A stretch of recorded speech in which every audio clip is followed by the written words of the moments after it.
நம்ம சூர்யாவோட நடிப்பில் இப்போ வெளிவரப்போட படம் தான் பார்த்தீங்கன்னா கங்குவா.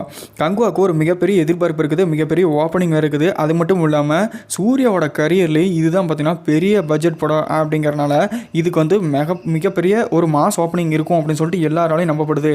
இவர் படத்துக்கு இதுக்கு முன்னாடியே மாஸ் ஓப்பனிங் ஒரு வேற லெவலாக இருக்கும். அண்ட் இதெல்லாம் தாண்டி பார்த்தீங்கன்னா இது வந்து ஒரு மிகப்பெரிய அளவில் யாருமே எதிர்பார்க்காத 36 லாங்குவேஜுக்கு மேலே ரிலீஸ் ஆகுது அப்படிங்கிற மாதிரி ஒரு தகவல் போயிட்டு இருந்துச்சு இல்லையா? அது வந்து உண்மைதான்.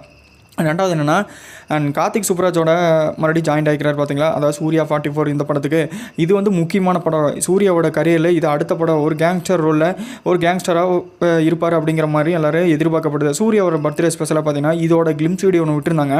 இது பார்க்கும்போது உண்மையிலேயுமே ஒரு கேங்ஸ்டர் மாதிரி தான் இருக்குது. ஒரு கேங்ஸ்டர் பற்றின கதை, ஜிகர்தண்டா டபுள்ஸ் படம் பார்த்துருப்பீங்களா, அந்த மாதிரி தான் இருக்கும் அப்படிங்கிற மாதிரி நிறைய பேர் பேசப்படுது. ஸோ எப்படி ஒன்று வெளியே வந்தால் தான் தெரியும் அப்படின்னு சொல்லிட்டு இப்போ இந்த படத்தில் வந்து ஒரு பெரிய அப்டேட் வந்திருக்குது. என்ன அப்படின்னு பார்த்தீங்கன்னா, சூர்யா அது மட்டும் இல்லாமல் அந்த சூர்யா 44ஓட டீமே பார்த்தீங்கன்னா கேக் விட்டு செலிப்ரேஷன் பண்ணிட்டு இருக்காங்க.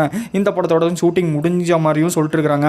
ஸோ அதிகாரப்பூர்வமாக எந்த ஒரு அஃபிஷியலான தகவலும் வெளியில கேக் வெட்ட செலிப்ரேஷன் பண்ண மாதிரி ஒரு வீடியோ வந்துருக்குது. இது எல்லாருமே சோசியல் மீடியாவில் பார்த்துட்டு கார்த்திக் சுப்ராஜ் சார் இன்னும் இவ்வளோ ஸ்பீடு அப்படின்னு சொல்லிட்டு சீக்கிரமாக படத்தை முடிச்சிட்டிங்க அப்படிங்கிற அளவுக்கு எல்லாருமே பேசப்பட்டிருக்காங்க. ஸோ இதை பற்றி உங்களோட கருத்துக்கள் என்ன அப்படிங்கிறத மறக்காமல் கமெண்ட்டில் சொல்லுங்கள். லைக் பண்ணுங்கள், ஷேர் பண்ணுங்கள், நம்ம சேனலை மறக்காமல் சப்ஸ்கிரைப் பண்ணுங்கள். அப்போ எனி அப்டேட் நம்ம சேனல் வந்துட்டே இருக்கும்.